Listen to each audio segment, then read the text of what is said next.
Hey guys, right off the cuff, I was in the studio and I just realized I want to do this video, so I'm going to do it right now.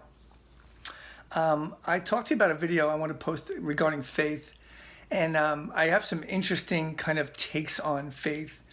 I'm not a religious person. I would consider myself definitely spiritual, but I agree with what Marianne Williamson said. She said faith is an aspect of consciousness that we only get to choose what we have faith in. We always have faith in something. And faith is nothing more than a kind of a really high level of belief in something. I mean, faith takes it a step further, like maybe you don't need proof. But even still, it still is a choice. You choose what to have faith in. You don't have proof that people are going to stay on their side of the line. As a matter of fact, you have proof that they're not going to when you're driving. And you still have faith enough to drive down the road. So we kind of choose what we have faith in.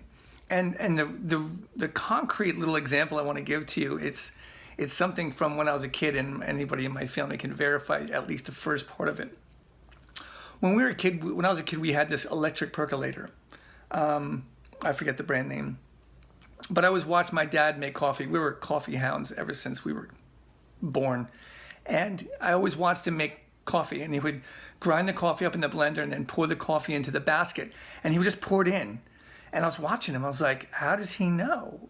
How does he know how much to pour? And he would just pour it in, and every time he made coffee, it was amazing.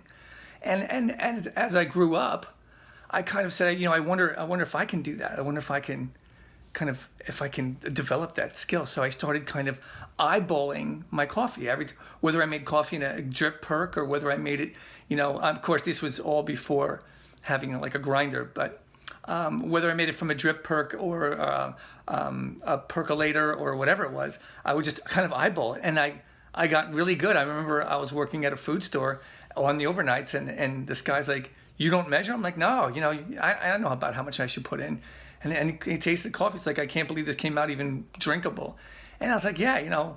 And so I was all about it. I was really kind of, really all about it. And then years later, I inherited that same coffee pot that we had when I was a kid.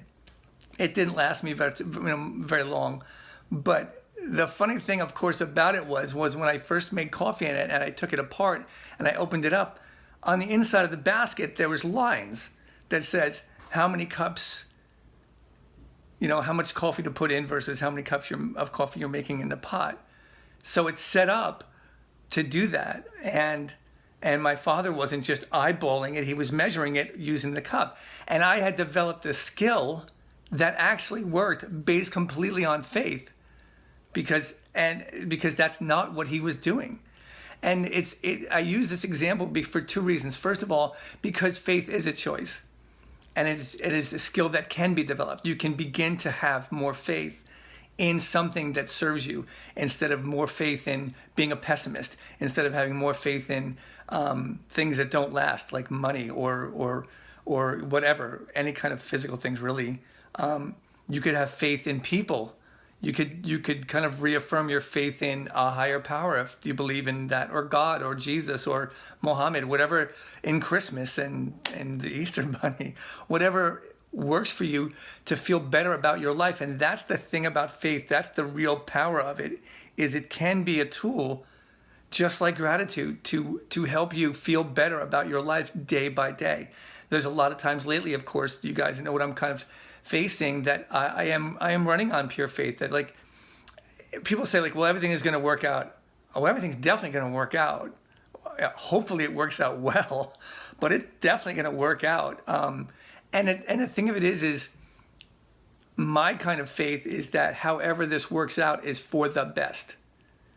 And I really do kind of believe that. Like, and again, it goes back to, how can I take that faith? How can I take that faith and that gratitude and use it to help other people? I'm going to close this video with another short kind of story. A friend of mine called me, who's a member of her family is going through a process involving a sick spouse and chemotherapy, and she told me, she said that one of my videos that I posted kind of made a difference for her, and I couldn't have been more happy and more fulfilled, because that's all I'm here for. Whether it's one person or a million, if you can help somebody, you've made the world a better place.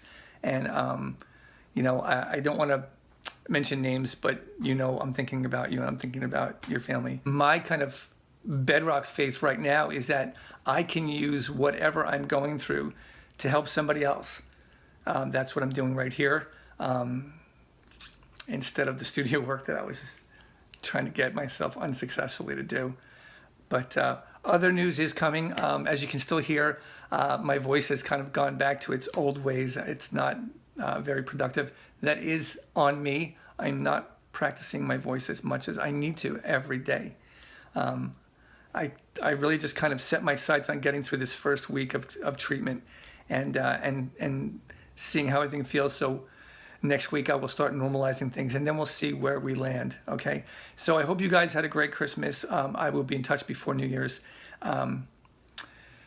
See what you have your faith in, and then see where it would be better put. And it's a decision that you get to make. Remember, we don't choose if we have faith. We choose what we have faith in. So use that if you can. I'm thinking about you. I'm sending you all my best. I'll be talking to you guys soon.